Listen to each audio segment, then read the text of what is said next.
നബിദിനം എന്ന് പറഞ്ഞ കുട്ടികളുടെ റാലി, അതുപോലെയുള്ള കാര്യങ്ങൾ ഇതൊക്കെ നല്ല സന്തോഷമുള്ള കാര്യമാണ്, വലിയ പ്രതിഫലം കിട്ടുന്ന കാര്യമാണ്. മൗലിദ് പാരായണങ്ങൾ നടത്തണം, അൽഹംദുലില്ലാ, അതൊക്കെ വലിയ പ്രതിഫലമുള്ള കാര്യം. പക്ഷെ നമ്മൾ നിസ്കാരം അൽഹംദുലില്ലാ കുട്ടികളോട് പറയുന്നു, എന്റെ പ്രിയപ്പെട്ടവരെ, ഒരു വഖത്ത് നിസ്കാരം മുടക്കരുത്.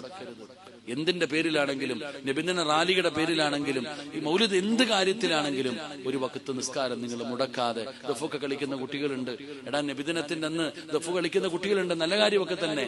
പക്ഷെ നിസ്കാരം മുടക്കിയിട്ടാകരുത്. പള്ളിയുടെ മുമ്പിൽ കൊണ്ടുവന്ന് വണ്ടിയിട്ടിട്ട് നിസ്കാരം നടക്കുന്ന സമയത്ത് ദഫ് കളിക്കണം നല്ല സ്വഭാവമല്ല. അതൊരിക്കലും നബിദിനങ്ങൾ ഇഷ്ടപ്പെടുന്നില്ല. ജനങ്ങളെ പ്രയാസപ്പെടുത്തുക, കൊണ്ടുവന്ന് DJ ലൈറ്റ് വിട്ട് എന്ത് പാട്ടാ ചങ്ങാതി. എടാ നല്ല മൗലിദിന്റെ ബൈത്തുകളില്ലേ, മനോഹരമായ എത്രയോ ബൈത്തുകളുണ്ട്, നബിദിനങ്ങളുടെ മദ്ഹുകളുണ്ട്. ചുമ്മാ ഇങ്ങനെ പാട്ട്, ഓരോ അടിച്ചുപൊളി പാട്ടുകൾ ഇട്ടിട്ട് എന്തിനാ മക്കളെ ഇങ്ങനെ ഉമ്മത്തിനെ കളിയാക്കുന്നത്? പരിഹസിക്കുന്നവർ, കളിയാക്കുന്നവർ, ഇതൊക്കെ ഇല്ല എന്ന് പറയുന്നവർക്ക് ഇതൊക്കെ എടുത്തു വെച്ചിട്ട് വളരെ മോശമായ രീതിയിൽ പറയാനൊരു കാരണമാകരുത് നമ്മൾ.